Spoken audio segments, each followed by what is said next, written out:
J'en profite pour passer la parole à Madame Jean. Alors, je vous ai un peu escagassé, mais on attend beaucoup pour que vous rachetiez. Bien, merci. Donc, moi, je vais essayer de vous parler un petit peu de l'histoire de la forêt de la Morlaix. Et donc, avant de commencer, donc, je voulais remercier la mairie d'avoir pensé à inviter l'Alma. Et je voulais aussi avoir une petite pensée pour Jacques Pelois, qui est un cantilien qui a donné à l'Alma un travail qu'il avait fait sur la forêt du Lys, et donc voilà, sur lequel on s'appuie aujourd'hui. Vous pouvez avancer ? Voilà, merci. Alors, la première chose, disons, pour essayer de se situer, j'ai emprunté une carte que Nicolas Bilot a placé dans l'article qu'il a fait pour les Quais de Chantilly. C'est une carte hygiène tout à fait d'actualité, sur laquelle il a bien mis en évidence le territoire de la Morlaix, et on voit bien que c'est c'est très vert. C'est vert, et c'est pour une grande partie, enfin tout ce qui est au-dessous de nous et à l'est, c'est aussi vert autour de nous. Alors c'est assez naturel puisque la Morlaix est dans le cœur du domaine forestier de Chantilly. Et donc, on en profite évidemment. Le domaine de Chantilly, c'est un domaine qui a été voulu, construit complètement, enfin en tout cas aménagé par les différents seigneurs de Chantilly, en particulier avec un objectif premier qui était, à mon avis, peut-être pas d'assécher les marais, mais surtout d'aménager cet espace pour la chasse. Puisque c'était leur passion première, peut-être. En tout cas, on voit dans beaucoup de documents, en particulier dans beaucoup de cartes, dans les cartouches, c'est souvent dressé pour la commodité de la chasse. La commodité c'est une chose très importante pour les seigneurs pour l'ensemble de cette aristocratie. Est-ce que vous pouvez faire un petit clic pour qu'on voit? Je voulais... Donc sur cette carte, vous faire remarquer cette... Vous allez trop vite. C'est pas grave. Vous l'avez vu passer, mon petit trait violet. C'est cette longue ligne. Alors attendez, je vais peut-être venir là. C'est pas grave, je vais le faire moi-même, excusez-moi. C'était plus agréable comme ça, mais je vais rester là. Là, nous sommes repassés. Alors... Oui, vous êtes... Voilà. Alors, et ce que je voulais vous faire remarquer, c'est la limite curieusement très rectiligne au nord de la Morlaix, et cette limite, elle se prolonge par une route qui va jusqu'à Chaly, traverse la forêt Chantilly et la forêt d'Armée, on y reviendra si on... Alors, ce domaine de forestier a été donc voulu par les différents seigneurs de Chantilly. Et là, on a une carte qui est au musée Condé, qui est une carte de 1480. Alors, le premier intérêt de la carte, je crois que c'est ça, voilà, c'est que ici, vous avez la Morlaix en 1480, donc vous pouvez saluer. Il y a Bellaris, il y a l'église et quelques maisons, etc., le château, tout y est. Mais cette carte, elle a un autre intérêt, c'est elle a été dressée pour identifier les différents propriétaires de la forêt de Chantilly, avec donc tous les villages, les villes, etc. autour. C'est une vision qu'on n'a pas l'habitude on ne la voit pas comme ça, la forêt. Et donc bien sûr, c'était pour régler un procès. Et donc heureusement pour nous, Gustave Macon s'est emparé de cette carte, il l'a retranscrite d'une manière... qui permet de bien comprendre facilement les différents parties qui sont inscrites dessus, et qui vont nous permettre de balayer donc un certain nombre les différents seigneurs de Chantilly, et pour vous donner un petit peu leur impact, disons, sur le massif forestier. Alors les premiers qu'on connaisse vraiment, c'est les bouteillers de Senlis, à partir du fin du XIIe siècle, 1180 à 1336. Quand ils ont passé la main à la famille d'Orgemont, leur domaine faisait 1200 arpents, c'est-à-dire à peu près, puisque les mesures sont un peu folkloriques dans ce domaine, 410 hectares. De 1386 à 1484, c'est la famille d'Orgemont qui est propriétaire et qui va faire passer le domaine à 2000 arpents. À partir de 1484, Chantilly va appartenir aux Montmorency. Alors, pour les Montmorency, sur l'ensemble de leur présence à Chantilly, le domaine va passer de 2000 à 5000 arpents. Mais sur les Montmorency, il y en a quand même deux qui sont très importants. Le premier, c'est le connétable, qui va largement, qui va faire beaucoup de choses sur Chantilly, et en particulier va agrandir le domaine avec différents bois qui sont dans la carte, en périphérie avec la forêt de Pontarmé, pardon, excusez-moi, je suis allée un peu vite. Je reviens. Et donc le comté de Dammartin et la seigneurie de Thiers qui sont hors de la carte. Le deuxième Montmorency, c'est Henri II. Alors Henri II, son grand mérite pour nous, c'est qu'en se faisant couper la tête pour s'être révolté contre Richelieu en 1632, il a fait passer le domaine. Le domaine a été confisqué donc par le roi jusqu'en 1643. Et comment le domaine a été redonné par le roi? C'est parce que dans l'année 1643, quelques jours d'ailleurs après la mort de Louis XIII, un certain Condé, Louis II, a gagné brillamment la bataille de Rocroi contre les Espagnols. Après, il sera beaucoup plus proche des Espagnols, mais enfin, c'est une autre histoire. Et donc, ce Louis II se trouve être le fils de Charlotte Marguerite de Montmorency, la sœur du fameux Henri II, à qui on avait coupé la tête à Toulouse. Donc, grâce à tout ceci, nous avons enfin chez nous les Condés. Et les Condés, le premier dont on va parler, c'est justement celui-là, le grand Condé, celui qui a gagné la bataille de Rocroi avant de se fourvoyer dans la Fronde.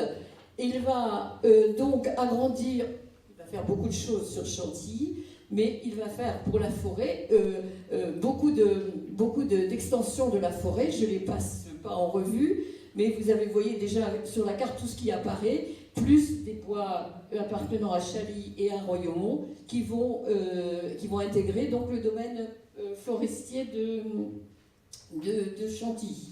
De Chantilly, c'est-à-dire un petit peu le nôtre, évidemment. Donc après le Grand Condé, c'était le 4e prince de Condé, ce Grand Condé, donc son fils va faire quelque chose d'important, essentiel, dirons, dans la famille Condé. Il a acheté la plaine du Lys. Il l'a acheté en 1688 avec d'autres bois. À sa mort, nous sommes passés de 5000 à 12 000 arpents. Alors, je préfère garder les arpents parce qu'il y en a beaucoup plus. Mais en hectares, ça suit la même progression, bien sûr. Alors, on va s'attarder un petit peu sur cette forêt, cette plaine du Lys, qui va devenir la forêt du Lys, pour ensuite reprendre la chronologie générale de nos seigneurs cantiliens. Donc, voilà une carte à laquelle M. Pelois était très attaché, la carte de Bourgogne et Matisse de 1711, qui, je vois, est trop petite, c'est dommage. Qui montre, là-haut, là vous voyez, juste à côté du petit bosquet, plaine du Lys. Et la limite de la Morlaix, ça va être... j'avais dit que je devais prendre ça va être un peu par là où il y a les deux petits rectangles comme ça, et puis un autre là, c'est là la limite actuelle de la Morlaix. Donc en fait, quand on est en 1711, il y a paysagier, il n'y a presque rien de forestier dans cet espace-là. C'est tel qu'on le prend que l'a pris en fait en 1688, on était dans la même situation. Donc en 1719, l'année prochaine, donc 300 ans, en 1719, le 7e prince de Condé, donc Louis-Henri, va faire labourer toute la plaine du Lys. Il l'a fait labourer et il a l'intention d'y créer une forêt de 2000 arpents. Et on voit sur cette carte de la vigne de 1724 que l'ensemble de la forêt de ce qui était la plaine du Lys, vous le repérez très bien aux petites remises qui existaient déjà en fait. Donc tout ce qui était une plaine vraisemblable. Alors une plaine, pas seulement à cette époque-là, elle ne devait pas être si marécageuse que ça parce que on voit qu'il y a eu beaucoup de transactions avec des petits propriétaires de l'eau qui faisaient une forme d'agriculture. Je ne sais pas très bien ce qu'ils cultivaient, mais ils travaillaient la terre. Donc, sur la carte, donc, on voit apparaître, je crois que j'ai vu des flèches, mais je ne suis pas très sûre. Oui, non. Donc on voit apparaître cet espace boisé. On voit apparaître un tissu de voies très rectilignes qui forment assez souvent des carrefours en étoile, donc qui sont typiquement l'organisation des tracés dans les forêts destinées à la chasse, puisque c'est très important de pouvoir couper facilement, de changer de direction facilement. Donc toutes ces tracés-là ont été faits aussi en même temps qu'on a planté la forêt. Voilà un petit morceau d'une route qui s'appelle la vieille route et qui est notre limite nord. D'accord ? Cette route, elle n'existait absolument pas chez nous avant que cette forêt soit plantée. Par contre, elle existait déjà dans la forêt de Chantilly. Donc en fait, on a prolongé cette route, on a créé ce tronçon dans l'alignement d'une route existante qui démarrait à peu près du côté de Chaly, et en 1724, donc on a le tronçon que je viens de marquer, et ça va être prolongé par la suite jusqu'à faire la jonction avec la route existante et qui traverse tout le massif de Chantilly et de Pontarmé. Donc une chasse qui commençait à Chaly pouvait, par cette route, arriver jusqu'au Marais, qui était un lieu de refuge assez apprécié des bêtes qu'on chassait. Donc ça permettait de suivre de faire des grandes chasses, des chasses très longues, sans être obligé de zigzaguer dans la forêt. Alors, là, mes cartes sont pas terribles, hein. Bon, ceci c'est juste une carte centrée sur la forêt du Lys, qui est de 1780. Donc nous sommes à même pas 10 ans de la Révolution. C'est ce qui va marquer un stop, bien sûr, dans le développement. Et on voit sur cette carte un réseau si vous avez de bons yeux, je suis désolée, elle est un peu palichonne. Donc on voit que le réseau de routes s'est beaucoup renforcé. On voit aussi que tout ce qui est coloré, ce sont ce qu'on appelle en exploitation forestière des ventes, c'est-à-dire des zones bien identifiées sur lesquelles des coupes, qu'elles soient totales, partielles, de taillis, enfin peu importe, sont faites à des périodes régulières, avec une rotation justement sur l'ensemble d'une parcelle. Ah oui, mais voilà, merci. Donc en plus c'est très bien pour la planète. Sur cette carte, vous remarquerez, surtout maintenant que vous la voyez. Alors en fait, j'ai mis en haut un petit peu, j'aurais peut-être dû faire une seule, j'aurais dû faire peut-être un peu plus grand. Cette carte est très très longue, et à droite et à gauche, il y a toute une table indicative qui commente la carte très en détail, donc que j'ai coupée pour la présentation. Et donc, on peut remarquer là deux choses. La première qui est importante, c'est toute cette partie qui reste blanche, qui pourtant aujourd'hui fait partie intégrante du lotissement du Lys-Chantilly, qui donc n'a pas été plantée. C'est une partie qui appartient à Royaumont, et Royaumont a refusé obstinément de donner ou même de vendre ces bois au Condé. Il devait y avoir une petite tension entre les deux. Royaumont a juste accepté que les princes de Condé tracent des routes, mais ça n'était plus de la forêt, ça n'a pas été transformé en forêt. De la même manière, pour faire la jonction avec une autre forêt, Royaumont a accepté qu'on trace la route que vous connaissez certainement, qui traverse les marais, du coup, qui démarre à la route avenue Charles de Gaulle au niveau de la 9e avenue et qui arrive sur Bayonne.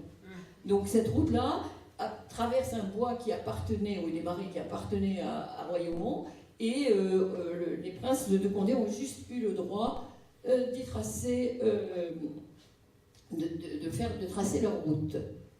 Alors, 1780, nous allons avoir la Révolution. La Révolution, c'est d'abord le départ des Condés, un peu précipité. Ensuite, c'est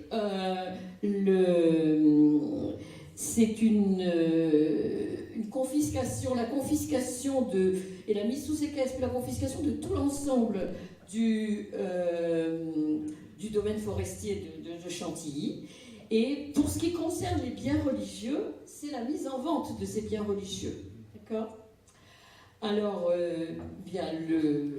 après la Révolution, cette actualité, ça la Restauration, Louis-Joseph, qui était donc le 8e prince de Condé, avait quitté la France avec son fils et son petit-fils, le duc d'Enghien, celui qui a été fusillé dans les fossés de Vincennes en 1804.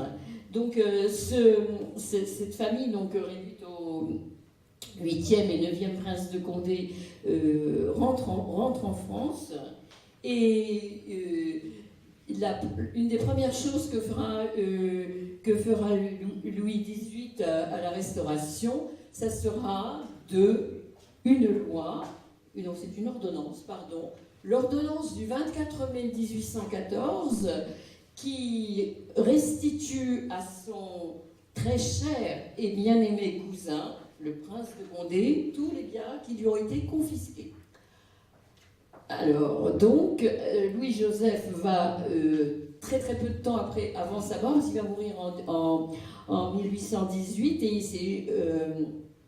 et il va pouvoir acheter reprendre possession de la forêt du Lys et d'autres biens qui étaient le bois des bouleaux, le bois de la vigne, le bois de la cave.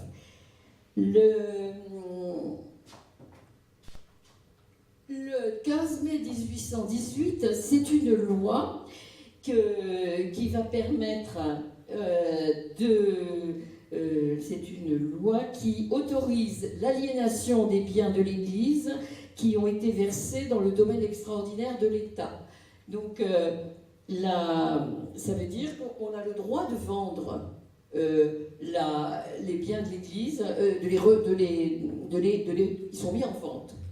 Et ils sont mis en vente, et c'est ainsi que le 9e prince de Condé, donc Louis-Henri Joseph, va pouvoir acheter seulement en 1819 des bois qu'il n'avait pas réussi à obtenir de Royaumont, et qu'il va acheter grâce à la Révolution, la confiscation des biens de Royaumont et la remise en vente à la Restauration.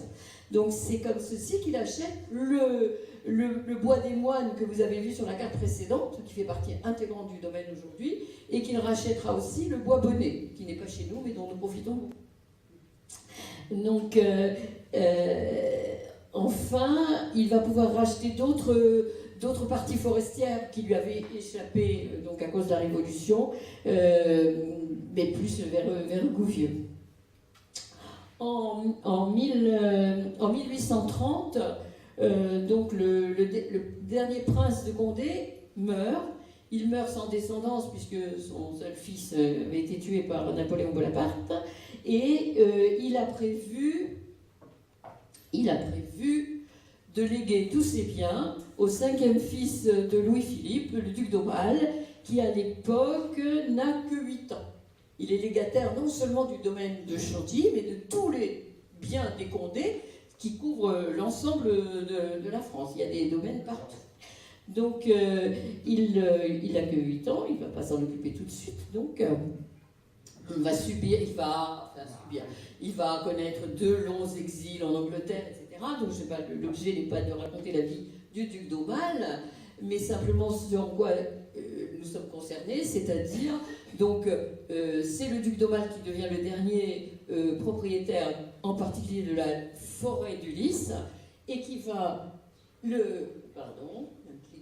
qui va le vendre. Alors, entre-temps, il a fait une donation en usufruit à l'Institut de France, mais en 1894, donc il va vendre au profit de l'Institut de France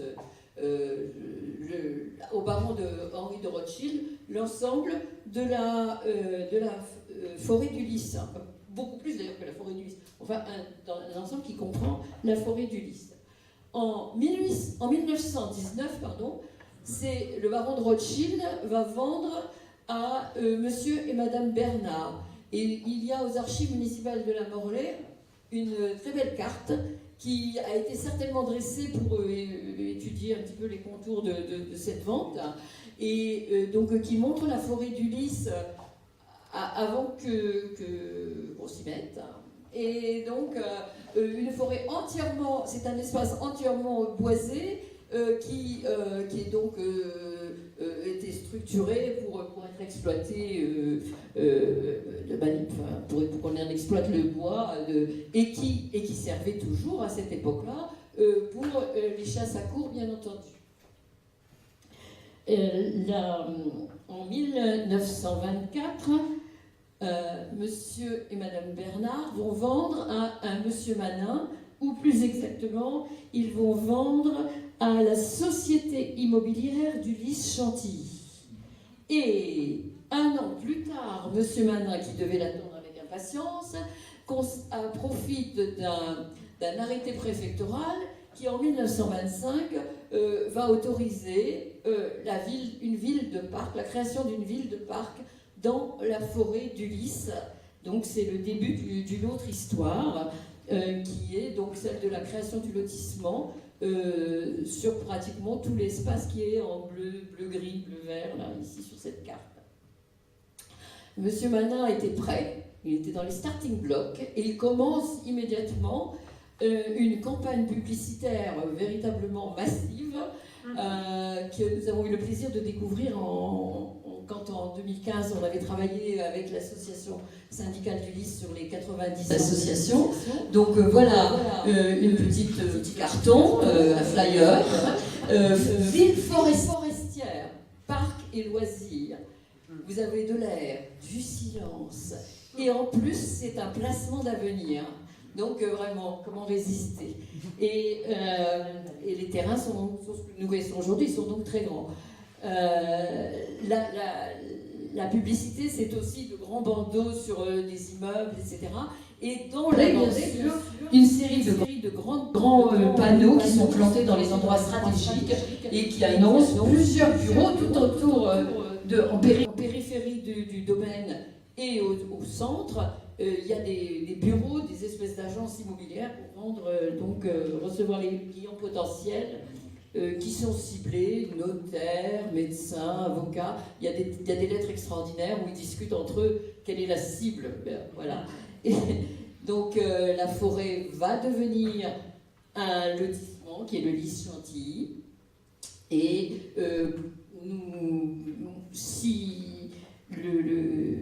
on va voir ce que ça va devenir un petit peu après. Donc là, on est en 1925, ça commence tout doucement à se vendre. Et en 1957, sur cette carte IGN, qui nous a été donnée par le PNR, on a tous les petits points, les petits carrés que vous ne voyez pas, sont des maisons. Et quand on prend la peine de les compter, on en trouve... je les ai recomptés, j'en ai trouvé 132, mais bon, le chiffre varie selon la manière dont on compte. En tout cas, nettement moins de 150 maisons, propriétés bâties, donc dans le Lys. Voilà. Je n'ai pas regardé quand j'ai commencé, donc je ne sais pas si je suis dans les temps.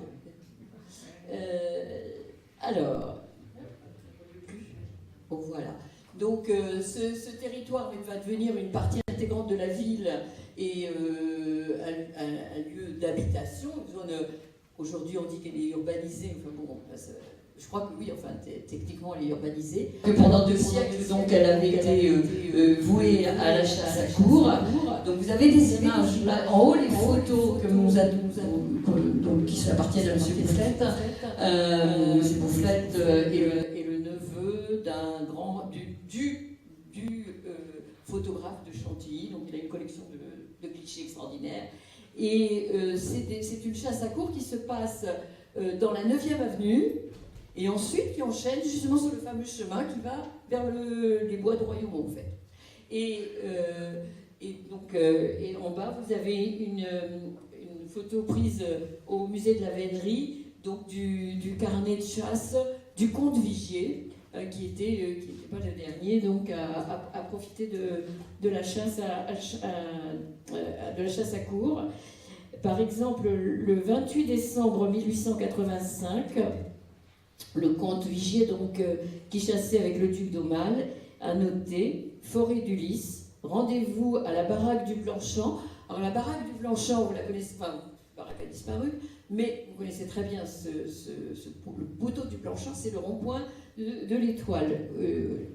Attaqué près du carrefour du poteau du Mitan, c'est carrefour, le rond-point de la Reine, des animaux de compagnie, un cerf à sa 4e tête traverse la route des Bœufs. La route des Bœufs, je pense que dans ce contexte-là, c'est l'avenue de Beaumont, en fait, puisqu'elle est dans l'axe, puisque nous on appelle la route des Bœufs.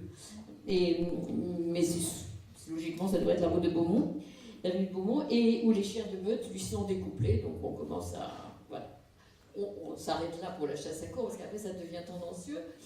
Voilà, donc il y a dans Monsieur Pelois nous avait noté dans le livre qu'il a écrit un récit haletant de la dernière chasse à courre qui a eu lieu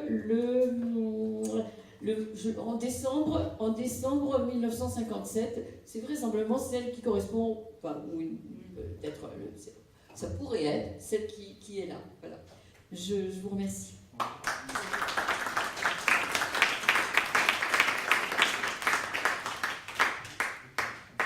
Alors, d'abord un grand merci pour cet exposé magistral. J'en profite pour vous remercier une deuxième fois, parce que la Morlaix va démarrer, peut-être en avance par rapport à d'autres villes de l'Oise et même des Hauts-de-France, un recensement de ces chemins ruraux. Et nous avons à mettre à disposition de la personne qui va démarrer dans les prochains jours ce recensement tous les documents dont on dispose. Alors je ne sais pas si Madame Caron est encore présente, mais je sais qu'elle est à la recherche. La voilà, elle était cachée.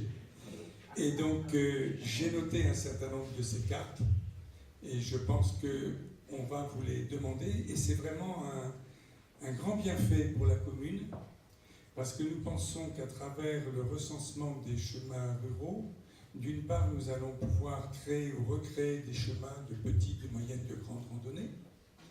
Nous allons probablement aussi pouvoir restaurer des chemins, ce qui est très important pour la biodiversité, ce qui est très important pour la connaissance de la nature.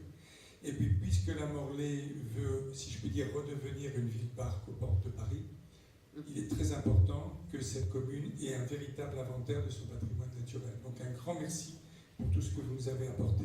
Mais il y a sûrement plein de questions et je vous laisse le micro.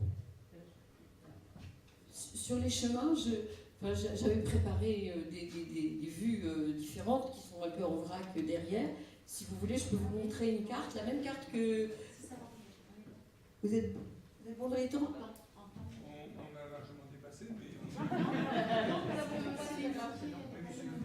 Mais c'est intégré là-bas. Mais non, on peut regarder cette carte.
simplement la carte de tout à l'heure, peut-être juste un petit peu plus grande.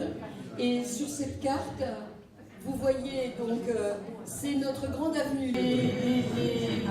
Les noms des carrefours, poteaux et carrefours, qui étaient donc encore en 1919 les noms qui étaient utilisés sur ce qui va devenir notre grande avenue, qui est en fait la route de Boran, là, pour l'instant. Et donc, vous avez le poteau du Blanchant, donc le rond-point de l'Étoile, le carrefour du Mitan, la Reine, le poteau du Lys, c'est le rond-point Condé, et le rond-point des Moines, créé après la Restauration. Vous avez en haut 3 ronds-points qui sont sur la vieille route. Le carrefour du Lièvre, donc c'est le Grand Cerf au bout de la 6e avenue. Alors je ne sais plus lequel, je crois que celui du milieu, le carrefour Gouvieux, c'est le rond-point des Aigles, je crois, et le 3e d'Aumale, ou l'inverse, je ne sais plus très bien. Royal. Il y a Royal et les Aigles, hein, c'est ça, voilà. Merci.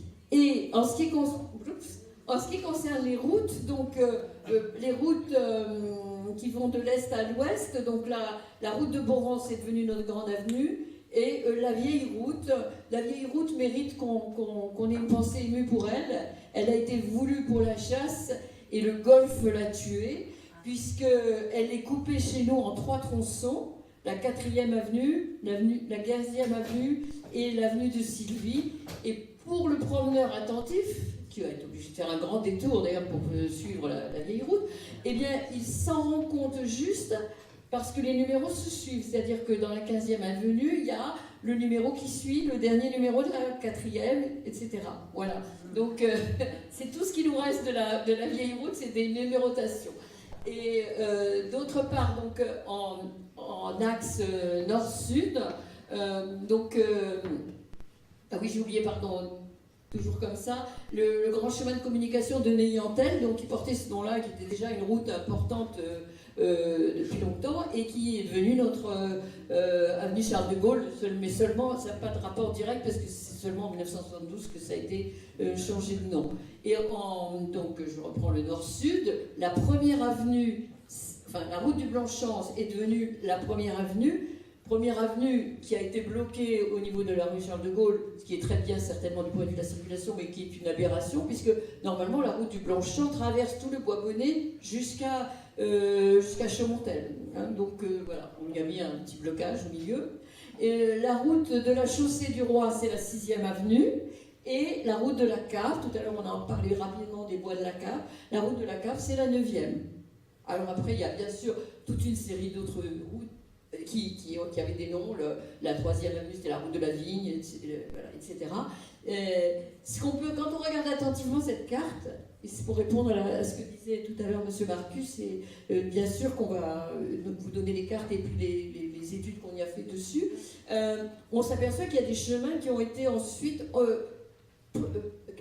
englobés dans des lots, en fait, par le lotisseur. Et ces chemins, je suis certaine que les propriétaires de ces lots peuvent les identifier. Il y a certainement, ce sont certainement des endroits où ils ne poussent pas les mêmes choses, où il y a peut-être un petit creux, etc. Donc si on donnait ces documents aux gens qui habitent maintenant dans ces terrains, ils pourraient certainement dire, peut-être dire que chez moi c'était le Layon de ceci ou de cela, qui étaient des chemins qui ont été souvent rajoutés avec l'exploitation forestière, pas forcément des très vieux chemins. Et il y a les deux, il y a aussi des vieux chemins qui ont complètement disparu. Voilà. Il y a d'autres questions ? Oui ? Cher ami. Simplement parce que je crois que c'est M. Manin qui a décidé de mettre des numéros aux avenues et d'appeler première, deuxième, pour faire comme aux USA peut-être.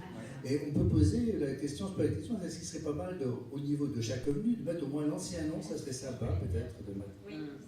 Alors oui, effectivement, le changement de nom des rues par des numéros en oubliant soigneusement le 13e, c'est vraiment une création du lotisseur. Par contre, il y a eu des discussions là-dessus, parce que... Est-ce que vous me donnez 30 secondes? Ah oui.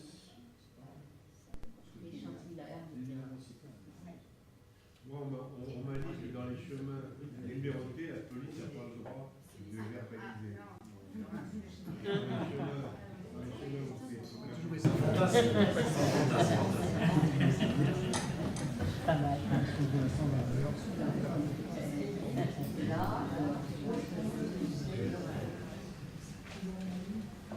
Alors, vous avez là normalement une lettre de M. Caron qui était... je ne sais pas quel rapport ça peut avoir avec Mme Caron, en tout cas c'est quelqu'un qui a succédé dans la gestion de l'association qui crée le lotissement. Donc une lettre, que je vais vous lire parce que là, je pense que vous ne voyez rien. J'ai entendu, il s'adresse au maire en lui disant « Un conseiller municipal m'a dit que vous seriez d'accord pour ce changement de nom de rue. » Et voilà ce que proposait au départ l'association. Donc la voie de Beaumont devrait s'appeler Léon Manin. Pourquoi pas? Il devait peut-être mourir, il est peut-être mort. C'est une lettre de 1937, alors peut-être que M. Manin était mort à l'époque, je ne sais pas. Ensuite, la voie de la Morée-à-Gouvieux, donc l'avenue du Golfe, c'est la 14e. Aujourd'hui, c'est la 14e. La voie de Précy, avenue de Montmorency, donc qui est effectivement pas loin. La voie du Lys à Gouvieux, c'est aujourd'hui l'avenue Roberto, avenue de... je lis même pas le nom, là, je ne sais, excusez-moi. Ah oui, pardon. Avenue du Cynodrome, car il y a eu un cynodrome.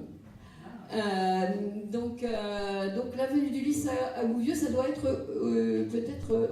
enfin, c'est entre l'avenue de Viarme, le cynodrome était du côté de l'avenue de Viarme. La route 309, c'est-à-dire en fait la route de Viarme aujourd'hui, qui va qui change de nom après, avenue de Précy, l'avenue du Lys pour la route de la Morlaix au Lys, et avenue de la Plage pour la route du Lys jusqu'au carrefour de la Plage, c'est-à-dire c'est des morceaux de l'avenue de la New-Yorkaise, et etc. Et figurez-vous que la mairie n'en a pas voulu. Voilà, juste ça. Le conseil, alors, Monsieur le Président soumet à l'Assemblée une lettre de M. Caron sollicitant le changement de nom de voie communale. Le conseil, à qui la question avait déjà été posée lors d'une précédente réunion, ne voit pas la nécessité de changer les appellations existantes avec lesquelles la population est familiarisée depuis longtemps, et ce qui aurait pour unique résultat une dépense assez élevée qui n'est pas à souhaiter. Voilà. Mais depuis, il y a eu des changements puisque nous avons nos numéros.